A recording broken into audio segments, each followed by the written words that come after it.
Hey guys! Today I have another art journal page for you. First, I am using the Lawn Fawn Queen Capital ABCs, and I'm going to stamp my sentiment first. I didn't gesso my page or anything, so this is sort of really weird because I usually don't do anything like this. Normally, I first gesso my page and then do the entire background before I even stamp my sentiment. Now I'm going to stamp my sentiment first because this art journal page is going to be a little bit different. And I am using my archival ink in the color Jet Black. This one is waterproof and it's really good for art journaling. As you can see, these alphas are only outlines, but I want them to stand out a bit more, so I'm filling them in with a black alcohol-based marker. I usually do this because, as you can see as an outline image, they don't really stand out or they don't really pop off the page.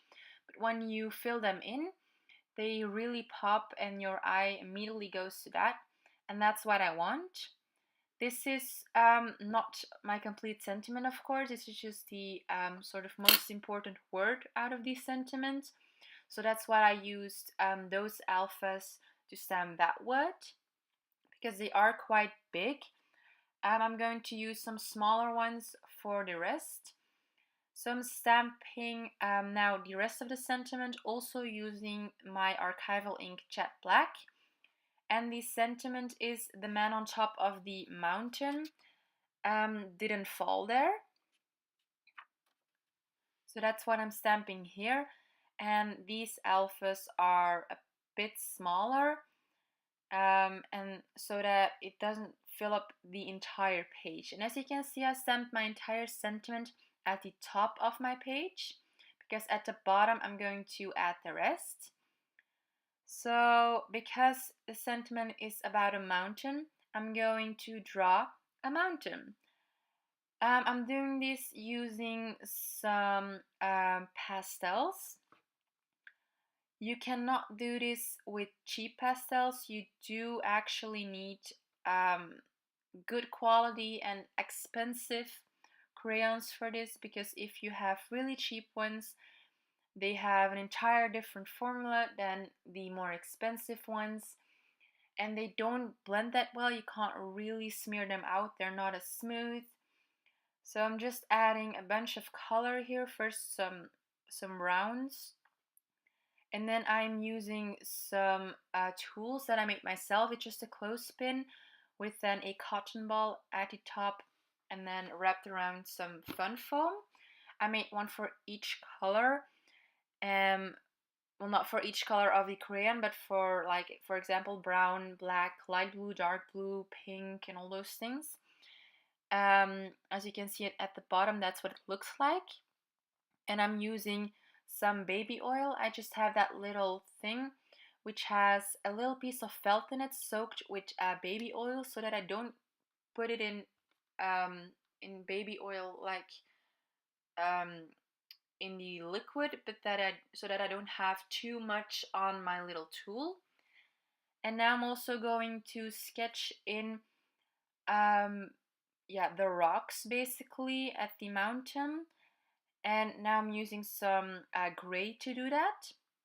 I did use some pictures for reference that made it a bit easier, because I didn't really know how to draw those rocks.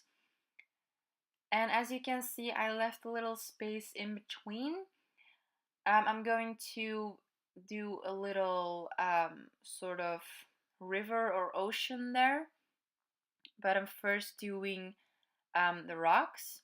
As you can see, by adding the gray, you already get a lot of dimension, because it sort of gives the highlights.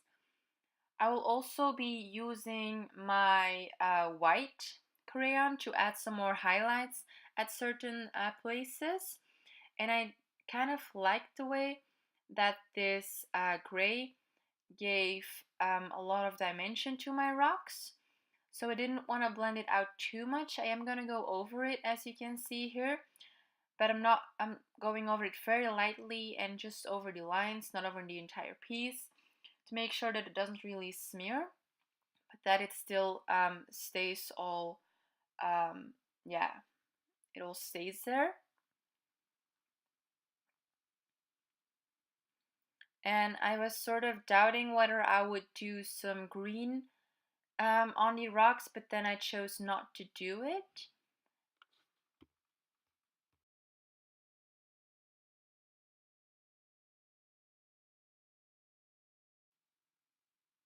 Now what I'm doing is I'm sketching in one more mountain at the back, behind. And because it is behind, I'm going to sketch it a bit lighter to sort of give it the idea that it's actually behind the rest. And I'm also adding less detail because it is more in the back of the image.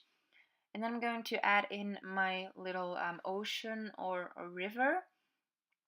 And I also have these other tools, and they are basically popsicle sticks.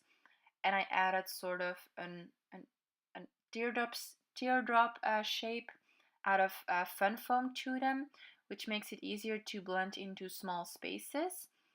And as you can see, I'm sort of adding some darker spots using a darker blue crayon to also give it some more dimension and some shadows. I'm sort of making it look like it's basically the ocean and we're watching it through those rocks.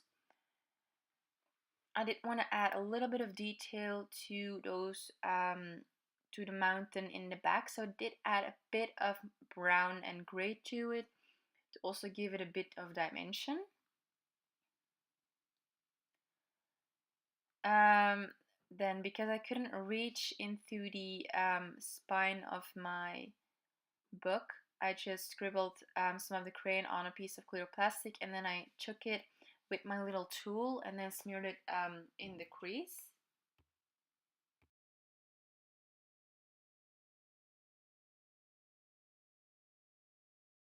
And now I'm adding sort of a sun that is sinking away behind the ocean.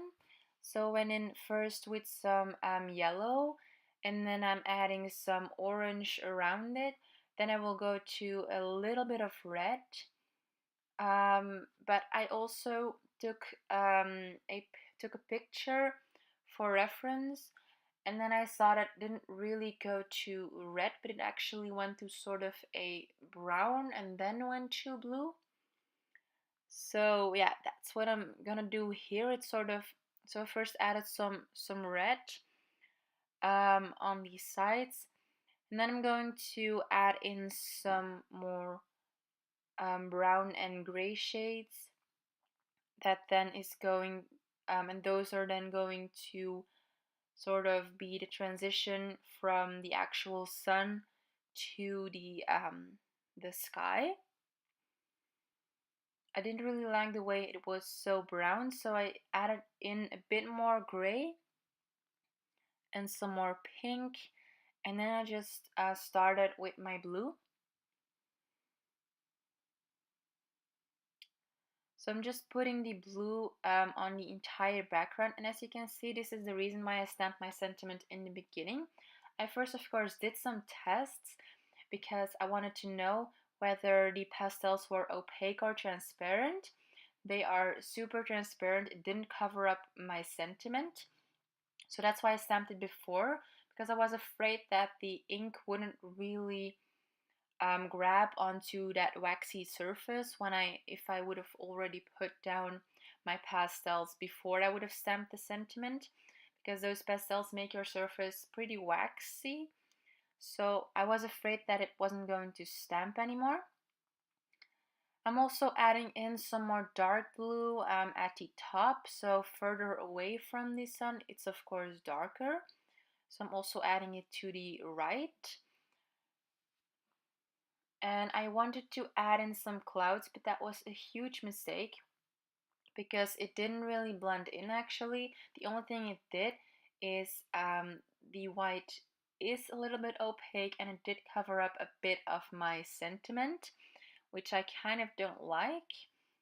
I am really happy with the result. I haven't done things like this before on my art journal or any other technique like that.